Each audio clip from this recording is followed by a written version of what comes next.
तुकाराम जैसे महापुरुष श्वान को भी रोटी खिलाने के लिए दौड़ रहे हैं। हमसे तो नहीं हो पाएगा, युग बदल गया है। और ऐसा लगता है कि उस समय श्वानों की संख्या भी कम रही होगी, इसलिए उनको तृप्त किया जा सकता होगा। अब तो केवल श्वान ही श्वान नहीं रहे, राजनीति में न मालूम कितने श्वान प्रकट हो गए कि जिनका कभी पेट भरा ही नहीं जा सकता, जिनको आप बांट ही नहीं सकते, दे ही नहीं सकते।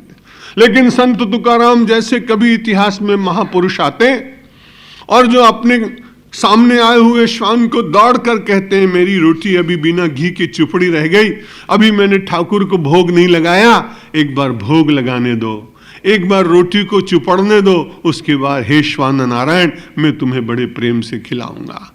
यो माम पश्यति सर्वत्र, शायद ऐसे ही महापुरुषों के लिए कहा गया, यो माम पश्यति सर्वत्र, जो मुझे सब जगह देखता है। आज मेरी और आपकी कठिनाई कि हम अपने लोगों में भगवान देखते हैं, अपने समाज में, अपनी जाति में, अपनी पार्टी में, अपने समुदाय में, अपने देश के लोग, उन सब में तो सब कुछ दिखाई पड़ता है, और उससे अतिरिक्त जो कुछ है उसमें हमें कहीं शत्रु का भाव दिखाई पड़ता है। यो माम पश्यति सर्वत्र सर्वम च मयि पश्यति। श्रीमद् भगवद गीता कहती अपने भीतर अहम ब्रह्मास्मि, और सारे संसार के भीतर सर्वम खल्विदम ब्रह्म नेह नानास्ति किंचन। जो नाना भांति से दिखाई पड़ रहा है, अलग अलग दिखाई पड़ रहा है, उसके भीतर भी कोई एक ही अनुस्यूत है। कोई सूत्रे मणिगण आयु, जैसे माला के मनके अलग अलग हैं, लेकिन सबके भीतर सूत्र एक ही है। इसलिए भगवान आदि शंकराचार्य ने कहा संतम महांतम समुपेत्य, उपेत्य नहीं समुपेत्य। ऐसे श्रेष्ठ किसी सदाचारी आध्यात्मिक व्यक्ति के पास जाएं। ये नहीं उन्होंने कहा कि आप सन्यासी के पास जाएं, कि आप वैरागी के पास जाएं, या किसी आश्रम में रहने वाले के पास जाएं। वो व्यक्ति सामान्य सा भी हो सकता है। कल भी मैंने निवेदन किया था कि वो एक बहुत बड़ा आचार्य भी हो सकता है, और वो व्यक्ति एक सड़क के फुटपाथ पर बैठे हुए और लोगों के पैरों के कंटकों से निवारण करने के लिए जूता भी गांठ सकता है। ऐसा भी कोई व्यक्ति हो सकता है। लेकिन वो होना कैसा चाहिए? जिसके स्वभाव में सरलता हो, जो सब जगह अपने ही स्वरूप अथवा अपने इष्ट देव को दर्शन करने की कामना करने वाला, अभ्यास करने वाला व्यक्ति हो, उदार इतना हो कि जिसके अंतःकरण में सब कुछ समा जाए और सबके भीतर वो अपने नारायण का दर्शन कर सके। समुपेत्य देशिकम, देशिकम अर्थ यहाँ पर उपदेष्टा का है। उपदेश से देशिक और देशिक शब्द बने। जो ऐसा आध्यात्मिक चिंतन लोगों को बांटने वाला और उस चिंतन को अपने जीवन में आत्मसात करने वाला कोई ऐसा श्रेष्ठ पुरुष हो, तो उसके पास जाकर तेनोपदिष्टार्थ समाहितात्मा, फिर उसके द्वारा जो उपदेश प्राप्त हो, जो उसके द्वारा संदेश मिले, उसके द्वारा जो जीवन का मार्गदर्शन प्राप्त हो, उसको अपने जीवन में धारण करने का प्रयत्न करे।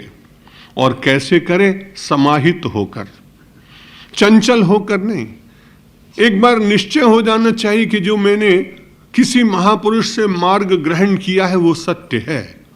बड़ी कठिनाई तो मेरी आपकी ये है कि किसी से हम मार्ग पूछते हैं और उस मार्ग को पूछने के बाद फिर दूसरे व्यक्ति से पूछते हैं कि एक सत्पुरुष ने मुझे ये मार्ग बताया है, ये सत्य है क्या? अब दूसरे महापुरुष की साधना कुछ भिन्न होती है, इसलिए वो तत्काल कहता नहीं तुम्हारा मार्ग ये ठीक नहीं, मैं तुम्हें एक मार्ग बताऊं, तुम इस पर चलो। और वही व्यक्ति तीसरे दिन किसी तीसरे महापुरुष के पास जाता है और उसने कहा कि पहले एक महापुरुष ने ये बताया था, मैं दूसरे के पास बता गया तो उन्होंने ये बताया है। तो उन्होंने कहा दोनों ही गलत थे, मैं तुम्हें एक मार्ग बता रहा हूं, तुम इस पर चलो। और हमारी आपकी जीवन की यात्रा केवल समाधान के लिए लोगों को ही ढूंढते रह जाती है, और जब तक उस पर चलने का समय आता है तब तक हम यहाँ से चल पड़ते हैं और कुछ मिल नहीं पाता है।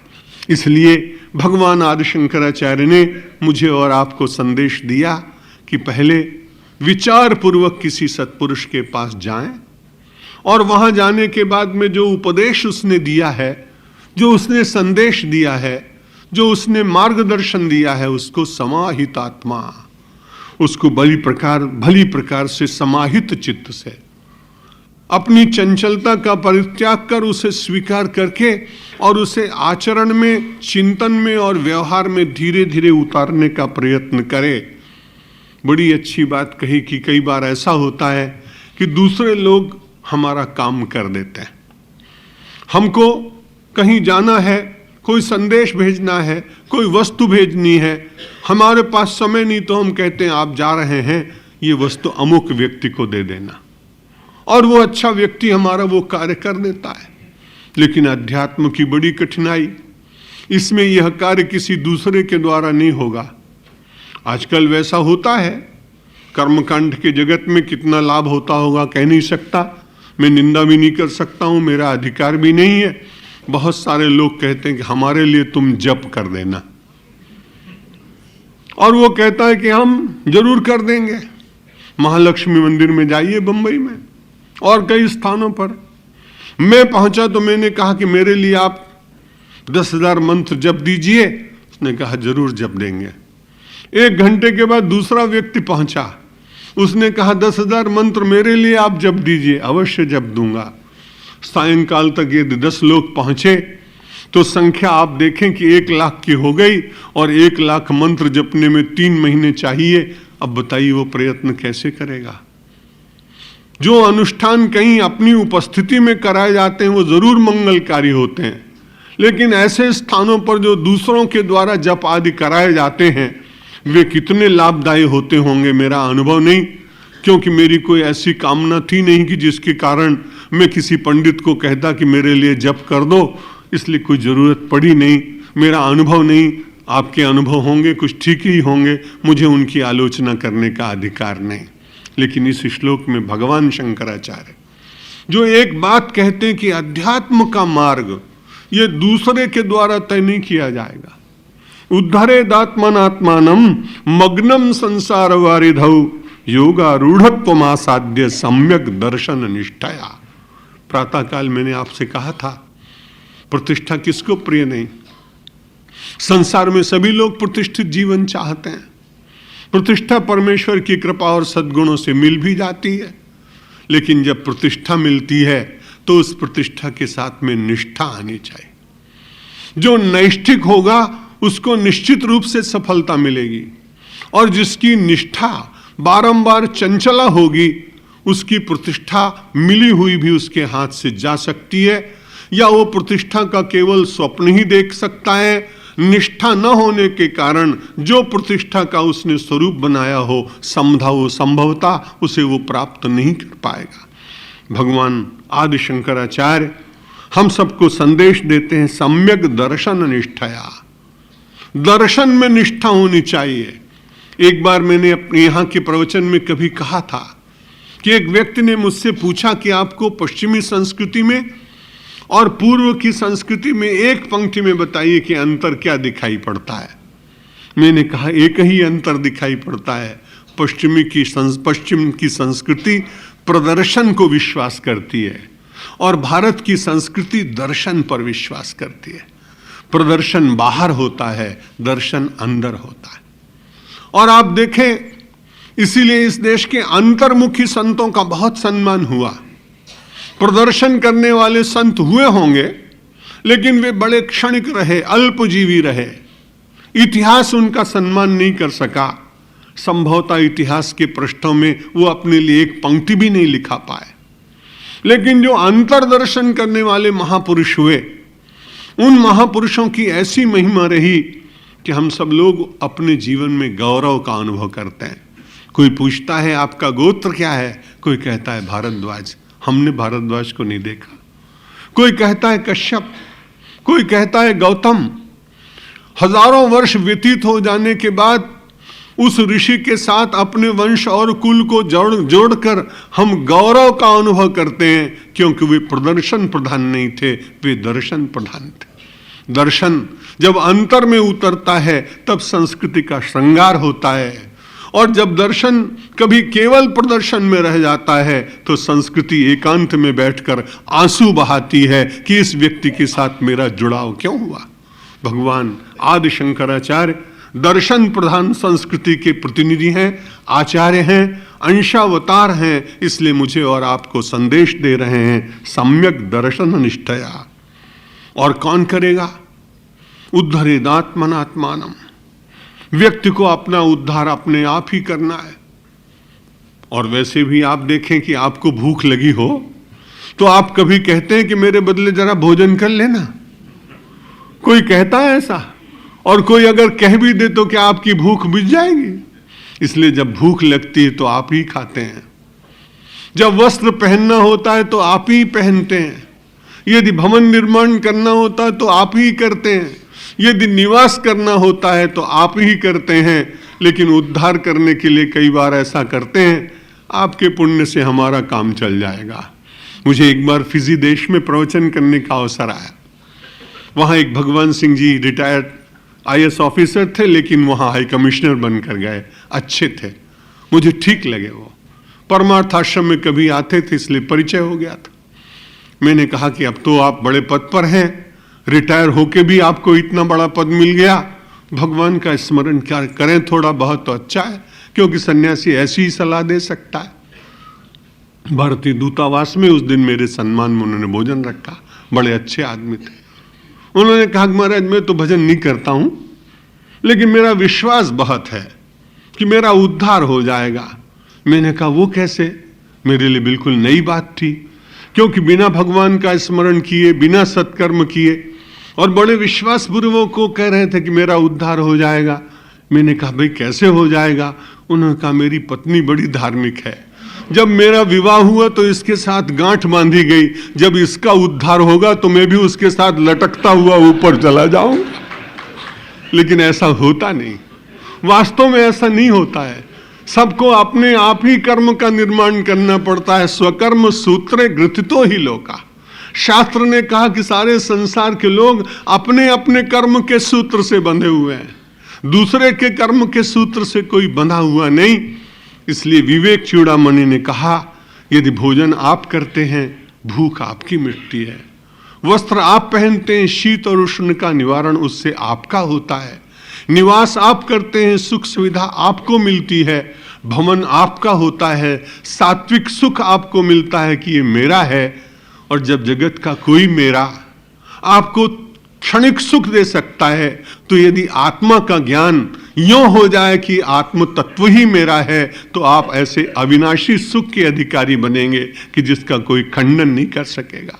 उद्धरेदात्मनात्मानम मग्नम संसार वारिधौ। कहां हम सब लोग डूब रहे हैं? कोई डूबता हुआ दिखाई नहीं पड़ रहा है, ये अच्छी बात। लेकिन जब कभी एकांत में बैठे तो दिखाई पड़ता है, अनुभव होता है कि मैं डूब रहा हूं। कोई कामना में डूब रहा है, कोई लोभ के वारिधि में डूब रहा है, कोई कषाय में डूब रहा है, कोई मद में डूब रहा है। विवेक चूड़ामणि कहती है अंतर्दर्शन करिए, आप संसार की वारिधि में कहीं डूब रहे हैं, संसार के समुद्र में कहीं आप डूब रहे हैं, और वो संसार दिखाई नहीं पड़ रहा। ये बड़ी अच्छी बात है। और संसार हर एक व्यक्ति को अपना अलग अलग दिखाई पड़ रहा है।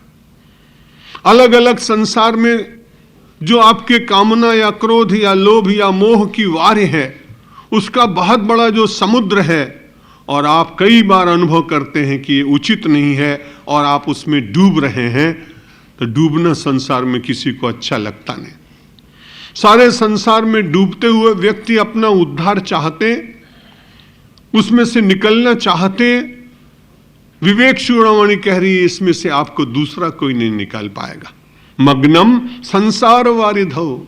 संसार रूपी समुद्र में निमग्न हुए व्यक्ति को कोई दूसरी बहुत बड़ी सहायता बाहर से मिल सके, ये संभव नहीं है। इसलिए उद्धरेदात्मनात्मानम, अपना उद्धार व्यक्ति को अपने आप करना पड़ेगा। भगवान श्री कृष्ण ने बहुत पूर्व, शंकराचार्य भगवान से भी और बहुत पूर्व, कई हजार वर्ष पूर्व श्रीमद् भगवद गीता में लगभग यही बात कही, उद्धरेदात्मनात्मानम नात्मानम अवसादयेत आत्मैव ह्यात्मनो बंधु आत्मैव रिपुरात्मनः। अवसादन का अर्थ है छिन्न भिन्न करना, तोड़ फोड़ करना। जो जैसा है उस सुंदर वस्तु को और विकृत कर देना। इसलिए भगवान श्री कृष्ण कहते हैं उद्धरेदात्मनात्मानम, अपना उद्धार अपने आप करो, क्योंकि जो कुछ भी बचा है अभी उसमें से कुछ ठीक हो जाएगा। यदि आपने अवसादन करना बंद न किया तो जो कुछ शेष है वो भी छिन्न भिन्न हो जाएगा, तार तार हो जाएगा।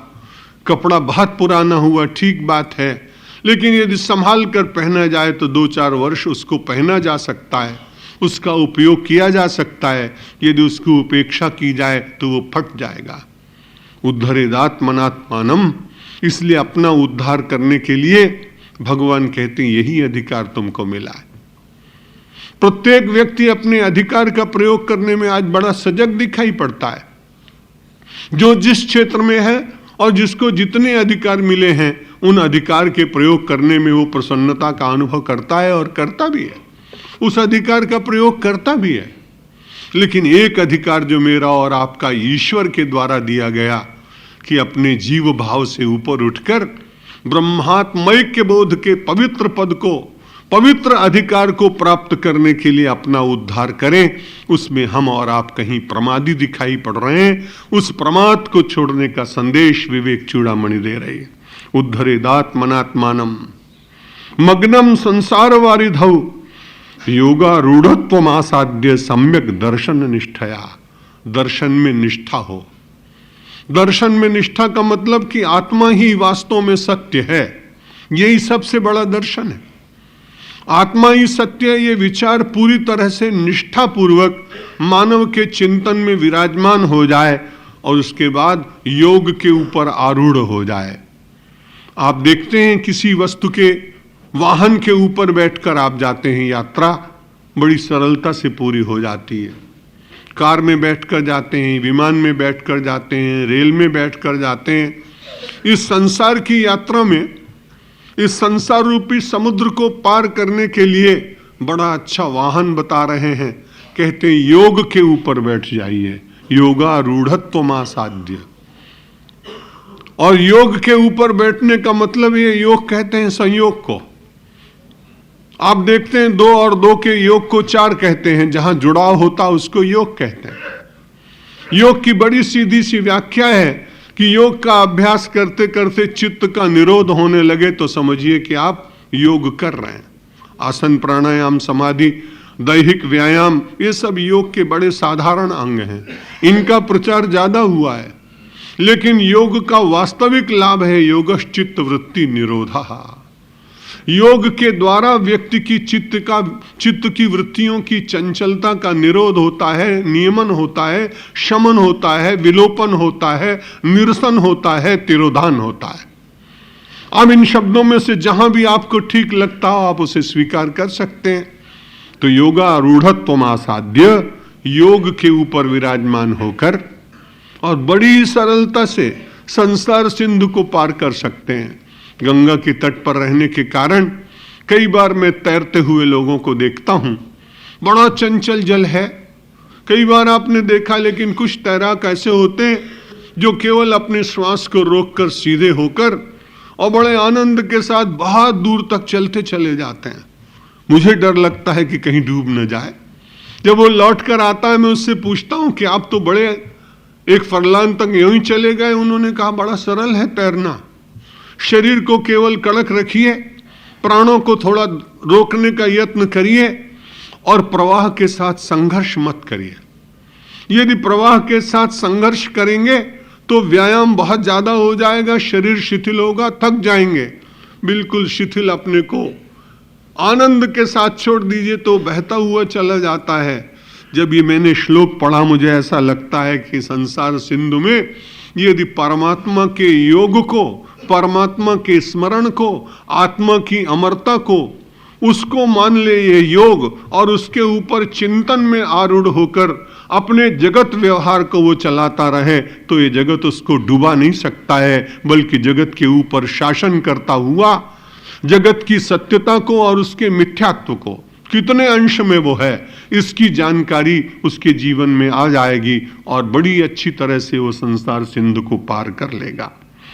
उद्धरेदात्मनात्मानम मग्नम संसार वारिधौ योगारूढ़त्व आसाध्य सम्यक दर्शन निष्ठया। सम्यक दर्शन होना चाहिए। कई बार सम्यक दर्शन नहीं होता है। जो वस्तु जहां नहीं है वहां उस वस्तु को हम कई बार ढूंढने लगते हैं, और यही सबसे बड़ी व्यक्ति की कठिनाई है। उस वृद्ध मां की बात आपने जरूर किसी न किसी महापुरुष के श्रीमुख से सुनी होगी, जो सायंकाल के अंधेरे में और सड़क पर जरा सा स्ट्रीट लाइट हुई और वहां पर वो ढूंढने लगी। बच्चे जा रहे थे। उन्होंने पूछा, मां क्या ढूंढ रही हो? उन्होंने कहा, बेटा मेरी सुई खो गई, अंधेरा था इसलिए अब मैं यहां आ गई, उजाले में ढूंढ रही हूं। बच्चों ने प्रतिप्रश्न किया कि मां तुम यहां सड़क के ऊपर कपड़े सिल रही थी जो सुई गिर गई? उन्होंने कहा, नहीं बेटा, कपड़ा तो मैं अपने आंगन में सी रही थी, लेकिन वहां अंधेरा है इसलिए मैं उजाले में सुई ढूंढने के लिए आई हूं। जहां सुई गिरी नहीं वहां वो ढूंढ रही है, और जहां सुई गिरी है वहां उस अंधेरे को मिटाना नहीं चाहती। क्या लगभग हमारी स्थिति ऐसी नहीं? जहां वास्तविक सुख नहीं है वहां हम बार बार उसे खोजने का प्रयत्न कर रहे हैं, और जहां थोड़े प्रयत्न से मानव अपने अंतर की गुहा में विराजमान होकर उस अद्भुत तत्व को प्राप्त करने का अधिकार जिसे मिला है, यदि उस ओर थोड़ा प्रयत्न करे तो उसे बड़ा लाभ होगा। जो वस्तु जहां है वहीं उसे पाने का प्रयत्न करना, यही सम्यक उसका व्यवहार है, यही सम्यक उसका पुरुषार्थ है, यही सम्यक उसकी निष्ठा है, और यही सम्यक उसका दर्शन है। इसलिए संसार सिंधु से पार जाने के लिए अपने उद्धार की कल्पना, अपने उद्धार का चिंतन, अपने उद्धार का पुरुषार्थ, अपने भीतर जो प्रसुप्त शक्ति है उस शक्ति का जागरण व्यक्ति को अपने आप करना है। संन्यस्य सर्वकर्माणि भवबंध विमुक्तये यत्यताम पंडितैर्धीरै आत्माभ्यास उपस्थित ही। भगवान शंकराचार्य कहते हैं आप उपस्थित हो जाइए। कई बार तो उपस्थित व्यक्ति नहीं होता है। हम जब छोटे स्कूलों में पढ़ते थे, अब पता नहीं आजकल वो प्रथा है कि नहीं, इसलिए तुरंत नाम जब पुकारते थे हमारे अध्यापक तो उससे तुरंत कहते थे उपस्थित। हम खड़े हैं, खड़े होकर विद्यार्थी कहता है था कि मैं उपस्थित हूं सर, और वो तुरंत अपने रजिस्टर में एक छोटा सा निशान लगा देता था कि ये व्यक्ति, ये विद्यार्थी आया है। अध्यात्म की पाठशाला में विवेक चूड़ामणि कहती है कि पहले उपस्थित तो हो जाओ। अभी तो उपस्थिति नहीं दिखाई पड़ रही है। और कई बार ऐसा भी होता है कि हमारे यहाँ कुछ ऐसे चंचल विद्यार्थी मेरे साथ होते थे, तो वो कह देते थे कि जब मेरा नाम पुकारा जाए तो धीरे से आप बैठे बैठे बोल देना उपस्थित हूं। तो उपस्थित हूं जो बेचारा न बोले तो बड़ा उद्दंड कोई छात्र था, उसने कहा यदि नहीं बोलोगे तो दूसरे दिन तुमको हम बता देंगे। तो डर के मारे गर्दन नीची करके दूसरे के लिए कहना पड़ता कि मैं उपस्थित हूं। तो कई बार अध्यात्म के क्षेत्र में हम उपस्थित नहीं होते, परिवार का कोई व्यक्ति उपस्थित होता है, कोई दूसरा व्यक्ति उपस्थित होता है, तो दूसरे की उपस्थिति से काम चलेगा नहीं। इसलिए भगवान कहते हैं आदि शंकराचार्य आप पंडित बन जाएं, विवेकी बन जाएं। भगवान आदि शंकराचार्य की इस बात को स्वामी जी महाराज ने कहा पंडा बुद्धि होनी चाहिए। पंडा बुद्धि का अर्थ होता है सत और असत का जो विवेचन कर सके, ऐसी जो बुद्धि, उसे पंडा बुद्धि कहते हैं। अब आजकल पंडा उसे कहते हैं जो पटा ले किसी को। समय भी बदल गया है। यहां कह रहे हैं कि आप पंडित बनिए, और ब्राह्मण वास्तव में पंडित वही है, पंडितः समदर्शिनः। ब्राह्मण वो है कि जब वो याज्ञवल्क्य जी गार्गी से कह रहे हैं, गार्गी युवा एतद अक्षरम अविद्युत्वा अविदित्वा अस्मात् लोकात् प्रैति सकृपणः। गार्गी युवा एतद अक्षरम विदित्वा अस्मात् लोकात् प्रैति स ब्राह्मणः। गार्गी को कहा याज्ञवल्क्य महाराज ने, कह रहे सुनो सुनो, मैं तुमको एक बात बताता हूं। कोई व्यक्ति किसी भी जाति में उत्पन्न हुआ, उसको ब्राह्मण बनने का अधिकार उपनिषद ने दिया, और वो ब्राह्मण कैसा है? एतद अक्षरम विदित्वा, इस अक्षर परमात्मा आत्मज्ञान ब्रह्म ज्ञान निज स्वरूप निज बोध को प्राप्त करने के बाद अस्मात् लोकात् प्रैति, उससे पूर्व तैयारी है उसकी। वो कह रहा है मैं प्रस्थान कर रहा हूं, लेकिन स्थितोस्मि गत संदेह, मैं स्थिति में हूं, मैं उपस्थित हूं, मेरा संदेह नष्ट हो गया है। और जब इस प्रकार की चिंतन की पराकाष्ठा में व्यक्ति पहुंचता है तो वो प्रसन्नता की सीमा होती है, आनंद की सीमा होती है, और उसके आनंद को कोई तोड़ नहीं सकता है।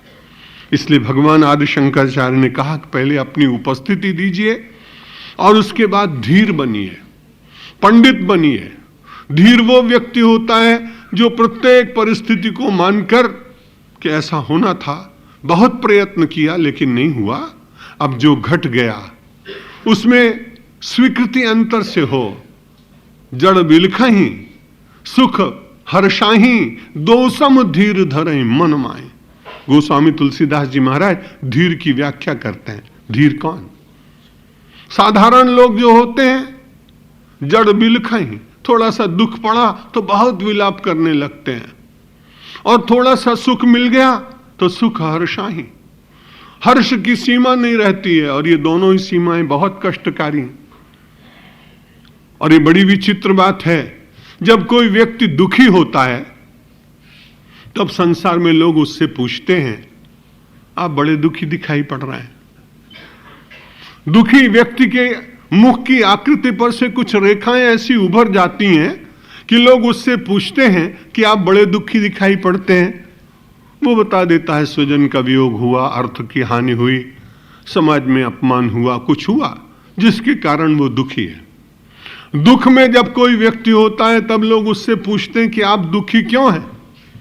लेकिन आज तक कभी कोई आदमी यदि सुखी हो तो उससे कोई पूछता नहीं कि आप सुखी क्यों हैं, और यदि पूछे तो लोग कहते मेरे सुख से आपको क्यों ईर्ष्या हो रही। दुख को लोग पूछते हैं, सुख को नहीं पूछते। इसलिए यदि हम धीर हो जाएं तो दुख और सुख से ऊपर उठने के बाद दोसम धीर धरहि मन माही, तो न कोई हमें कुछ पूछेगा, न कुछ उत्तर देने की आवश्यकता रह जाएगी। वास्तव में घड़ा तभी तक बोलता है जब तक वो आधा भरा होता है। अधजल गगरी छलकत जाए, उसमें से ही शब्द निकलते हैं, उसमें से ही आवाज निकलती है। ये परमात्मा का बनाया हुआ ये शरीर रूपी घट है, इसमें प्राण है, इसमें चेतना है। यदि हम धीर बनकर और अपने उद्धार का कार्य करने लगे, स्वयं सर्व कर्माणि संन्यस्य। संन्यास का अर्थ है मन से कर्म का परित्याग। कर्म के परित्याग का मतलब कर्म फल का परित्याग, क्योंकि आप लाख चेष्टा करने पर भी अपने कर्म का अपनी इच्छा से फल प्राप्त नहीं कर पाते। बहुतों का अनुभव, बड़ा प्रयत्न किया लेकिन जैसा सोचता था वैसा नहीं हुआ। जब व्यक्ति को कर्म के फल अपने मन के अनुसार प्राप्त ही नहीं होते, तब इसमें कठिनाई क्या है कि कर्म करते हुए और कर्म के फल को परमेश्वर पर छोड़ दिया जाए या नियति पर छोड़ दिया जाए तो व्यक्ति को अच्छी प्रकार से निद्रा तो आ सकती। कर्म और कर्म फल दोनों की यदि चिंता हुई तो सबसे बड़ी कठिनाई है। भगवान की एक दूती है, जैसे राजदूत अपने होते हैं दूसरे देशों में काम करते हैं, वैसे ही परमात्मा की एक दूती है, उसका नाम है निद्रा। यदि कर्म और कर्म फल दोनों के संबंध में आप बहुत चिंता करते रहे तो उसके बाद भगवान अपनी दूती को कहते हैं तो दूर रहना, इसके पास मत जाना, क्योंकि बहुत ज्यादा कर्म फल की चिंता कर रहा है। और जैसे ही आपने कर्म फल का थोड़ा सा चिंतन बंद किया कि भगवान की दूती निद्रा आपके पास आकर बहुत आनंद के साथ पूरे दिन के श्रम को समाप्त करने का अवसर प्रदान कर देती है। इसलिए कर्मों का परित्याग करना ये कलयुग में बहुत कठिन बात है, लेकिन इसका भाव ये लेना चाहिए कि कर्मों के द्वारा उत्पन्न होने वाली अहंकृति और व्यक्ति की अपनी स्वीकृत तमाम मान्यताएं और उसके फल में उलझा हुआ मन, यदि उनको ऊपर करने का प्रयत्न किया तो बड़ा लाभ होगा। भवबंध विमुक्तये, उससे मानव के भवबंधन विमुक्त होंगे, भवसागर से पार जाएगा।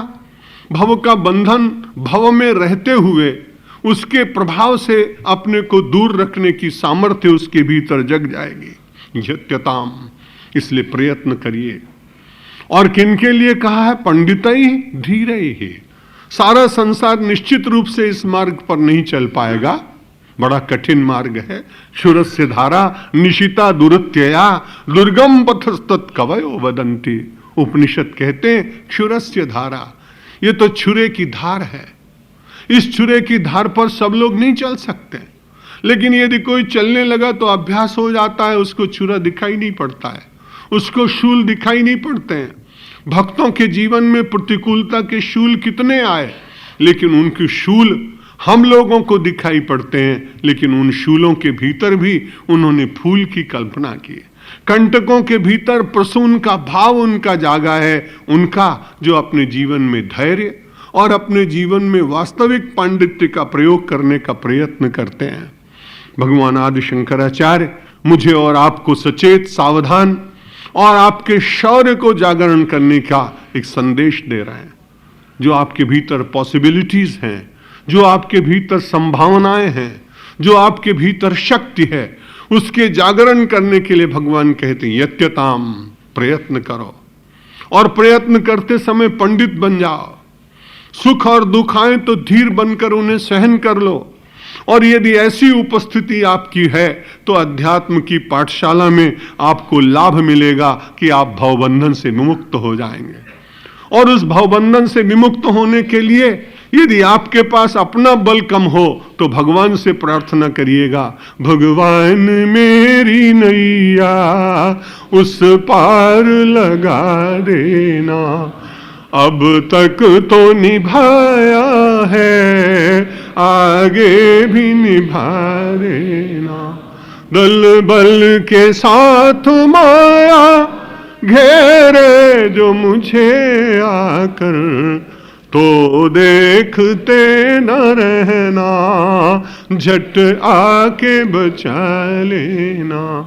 भगवान मेरी नैया उस पार लगा देना। संभव है झंझटों में मैं तुमको भूल जाऊं, पर नाथ कहीं तुम भी मुझको न भुला देना।